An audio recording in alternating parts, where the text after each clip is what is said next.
Hello, स्वागत है आप लोगों का WS टेक में। आज की इस मैटलैब के वीडियो में देखेंगे सॉल्विंग मैथमेटिकल एक्सप्रेशंस इन मैटलैब। तो चलिए इस मैथमेटिकल एक्सप्रेशंस को सॉल्व करने से पहले हम देख लेते हैं कि हम मैथमेटिकल एक्सप्रेशन लेने कौन से वाले हैं।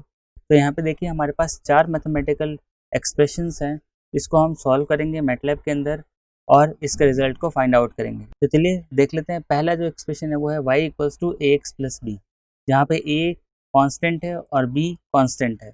सिमिलरली सेकेंड एक्सप्रेशन देख लेते हैं। y हमारा आउटपुट आएगा, a कांस्टेंट है, b कांस्टेंट है और c भी कांस्टेंट है।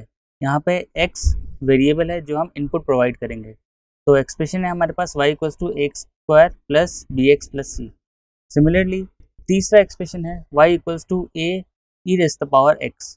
फोर्थ एक्सप्रेशन है y = log a * log b। तो यहाँ पे log a और log b की वैल्यू हमें प्रोवाइड करनी पड़ेगी। ये लॉगरिथमिक ऑटोमेटिकली कैलकुलेट करके दे देगा। तो चलिए इन सारे एक्सप्रेशंस को मैटलैब के थ्रू सॉल्व करते हैं। तो सबसे पहले हम लेते हैं y = ax + b। तो y = ax + b को सॉल्व करने के लिए हमारे पास a कांस्टेंट है, तो उस कांस्टेंट को हम वैल्यू असाइन कर देते हैं। तो a = 1 ले लिया हमने।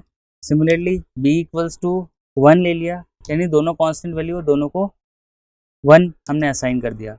अब हमें आउटपुट निकालना है। आउटपुट है हमारे पास y = ax + b। अब हमें यहाँ पे इनपुट देना पड़ेगा। इनपुट हमारे पास x वेरिएबल है। तो चलिए मैं यहाँ पे एक x की वैल्यू सपोज 10 ले लेता हूँ। 10 लेने के बाद अब हम y कैलकुलेट करेंगे। तो y = a, x लिखने का तरीका है, इसको मल्टीप्लाई करेंगे a × x + b। अब जैसे ही एंटर करेंगे y की वैल्यू कैलकुलेट होके आ जाएगी। आप चेक भी कर सकते हैं। y = ax, तो a 1 × 10 प्लस b की वैल्यू 1 है, +1, तो ये आ गया 11।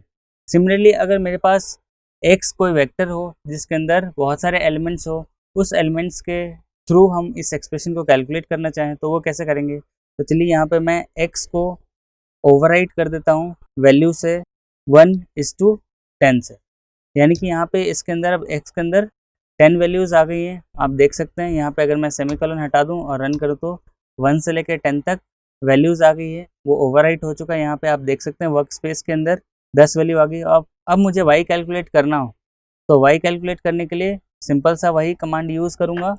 यहाँ पे देखिए y = a × x + b।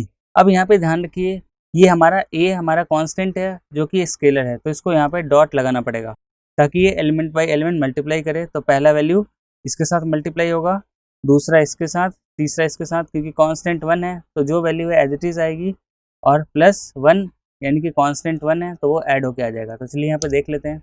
यहाँ पे देखिए 1 की जगह 2 आ गया क्योंकि इसके अंदर हमने 1 ऐड किया हुआ है। तो सिमिलरली चेक करने का भी यही तरीका है। तो हम इसको x भले ही एक वेक्टर हो, बट हम मल्टीपल आउटपुट्स जनरेट कर सकते हैं depending upon the size of the vector. Similarly अब इसको क्लियर कर देता हूँ स्क्रीन को और वेरिएबल्स को भी, और नेक्स्ट एक्सप्रेशन देखते हैं। नेक्स्ट एक्सप्रेशन क्या था हमारे पास, y = ax² + bx + c। तो इसके अंदर देख लेते हैं। वैसे ही a की वैल्यू असाइन करनी पड़ेगी। तो a की वैल्यू हमने 1 दे दिया, b की वैल्यू 1 दे दिया और c का वैल्यू भी 1 दे दिया। अब हमें लेना है x। यहाँ से देख सकते हैं हमें अब क्या लेना है, x। तो x मैं अभी एक वैल्यू ले लेता हूँ, x सपोज 2 ले लेता हूँ। तो यहाँ पे सारी वैल्यूज़ यहाँ पे देख सकते हैं 1 1 1 और 2। अब हमें y कैलकुलेट करना है। तो y = ax² है, तो a, अब दो तरीके हैं इसको, या तो मैं x कर दूं या x² की जगह दूसरा कमांड यूज़ करूं। तो अभी हम a × x लेते हैं। तो ax² हो गया प्लस b × x + c। ये हमारा एक्सप्रेशन हो गया complete. y = ax² + bx + c। अब इसको एंटर करके देखते हैं। एंटर करने पे हमारे पास कैलकुलेट होके आ गई वैल्यू 7। कैसा ही, a की वैल्यू 1 है, x × x यानी x की वैल्यू 2 है, तो 2 × 2 4, तो यहाँ आ गया 4 प्लस 2 × 1 6 हो गया, प्लस 1 7 आ गया। अब सिमिलरली अगर मेरे पास x एक वेक्टर हो तो x = 1:10 वैल्यू ले लेते हैं। अब वही एक्सप्रेशन को हम वापस यूज़ करते हैं। तो यहाँ पे एरर देना चाहिए। एरर इसलिए देना चाहिए क्योंकि हमारे पास x × x मैट्रिक्स मल्टीप्लिकेशन हो रहा है, तो यहाँ पे मैट्रिक्स का रूल फॉलो नहीं होगा। तो चलिए यहाँ पे देख लेते हैं। यहाँ पे देखिए, inner matrix dimension must agree. यहाँ पे एरर दे रहा है। तो इसको सॉल्व करने के लिए हम क्या करेंगे कि डॉट ऑपरेटर का यूज़ करेंगे।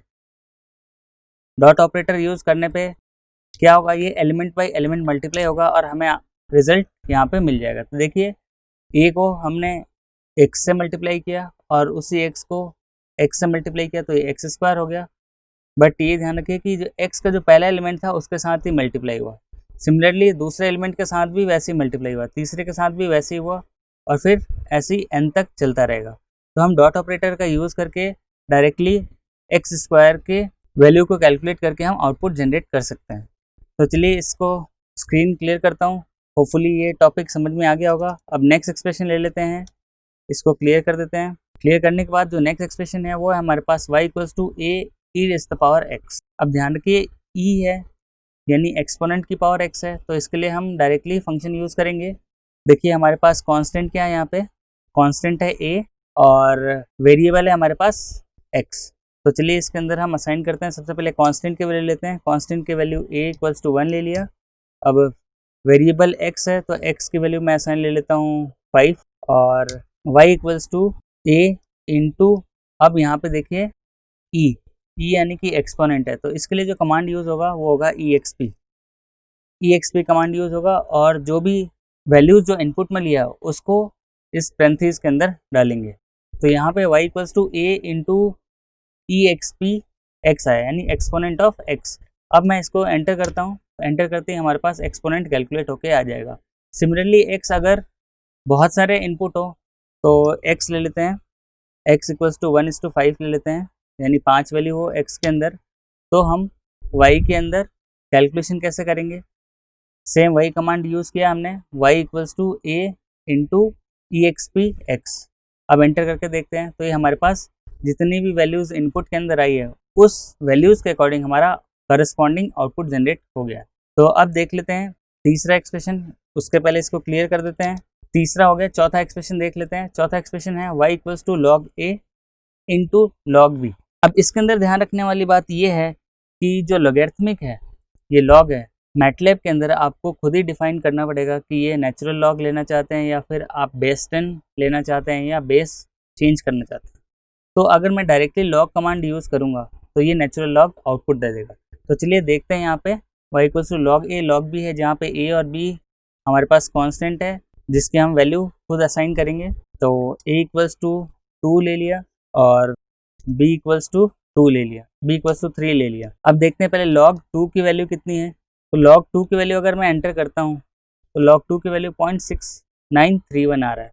सिमिलरली log 3 की वैल्यू कितनी आएगी, 1.0986 आ रहा है, यानी ये नेचुरल लॉग है। अगर मैं log 3 की वैल्यू बेस 10 लेके कैलकुलेट करना चाहता हूँ तो मुझे log 10 लिखना पड़ेगा। 10 का मतलब है ये बेस 10 है, तो log 3 बेस जिसका 10 हो उसको अगर मैं वैल्यू चेक करूँ तो यहाँ पे देखिए 0.4771। तो इसमें और इसमें बहुत डिफरेंस है, ये नेचुरल लॉग है और ये हमारा बेस 10 लॉग है। तो अब इस एक्सप्रेशन को सॉल्व करते हैं। इस एक्सप्रेशन को सॉल्व करने के लिए हम पहले एक बार नेचुरल लेंगे और एक बार बेस 10 लेके कैलकुलेट करेंगे। तो चलिए पहले मैं नेचुरल लॉग लेता हूँ। तो y इक्वल्स टू लॉग, अब a लिखने का तरीका है, पहले बेस 10 असाइन कर देते हैं। a लिखने का तरीका, आप ब्रैकेट लेंगे और उसके अंदर a की वैल्यू लिखेंगे। फिर मुझे अब इसको मल्टीप्लाई करना है तो स्टार लगाया, फिर लॉग बेस 10 लेना है तो बेस 10 ले लिया और उसके बाद वैल्यू b असाइन करनी है, ये भी या ब्रैकेट के अंदर होगा। अब मैं इसको एंटर करता हूँ तो यहाँ पे दोनों का मल्टीप्लिकेशन आ गया। अब यहाँ पे मल्टीप्लिकेशन लॉग बेस 10a आया है और लॉग बेस 10b आया है। तो ये वैल्यू देखिए 0.1463 आ रहा है। अब इसी को अगर मैं नेचुरल लॉग से मल्टीप्लाई करूँ, यहाँ पे वही कमांड वापस ले लेते हैं, बस इसके अंदर हम 10 हटा देते हैं। 10 मीन्स अब नेचुरल लॉग आ रहा है। तो अब इसके अंदर हमारे पास नेचुरल लॉग है। तो अब देख लेते हैं नेचुरल लॉग के अंदर हमारा आउटपुट अलग आना चाहिए। तो ये तो हमारा बेस 10 था आउटपुट और यहाँ पे नेचुरल लॉग लगाया है, तो एंटर करता हूँ तो यहाँ पे देखिए 0.7615। तो ये इजीली आइडेंटिफाइबल है कि आप आइडेंटिफाई कर सकते हैं कौन सा नेचुरल लॉग है और कौन सा लॉग बेस 10 है। वैसे ही लॉग 2 बेस 2 का भी कैलकुलेट कर सकते हैं। डिपेंडिंग अपॉन आपको बेस चेंज करना हो तो बेस की वैल्यू यहाँ पे आपको असाइन करनी है और उस बेस के अकॉर्डिंग लॉग की वैल्यू कैलकुलेट कर सकते हैं। तो चलिए ये चारों एक्सप्रेशन हमने सॉल्व कर लिया। y equals to x plus b, y equals to x square plus b x plus c, y equals to a s power x, y equals to log a log b. इस type के और भी mathematical expression को solve कर सकते हैं। बस आपको पता होना चाहिए कि कांस्टेंट क्या है और उसके अंदर वेरिएबल्स क्या है। जैसे ही कांस्टेंट और वेरिएबल असाइन करके इस एक्सप्रेशन में हम डालेंगे, जो भी आपका एक्सप्रेशन सॉल्व करना हो उसके आउटपुट हमें मैटलैब जनरेट करके दे देगा। तो चलिए इस वीडियो में इतना ही, मिलते हैं अगले वीडियो में। Thank you.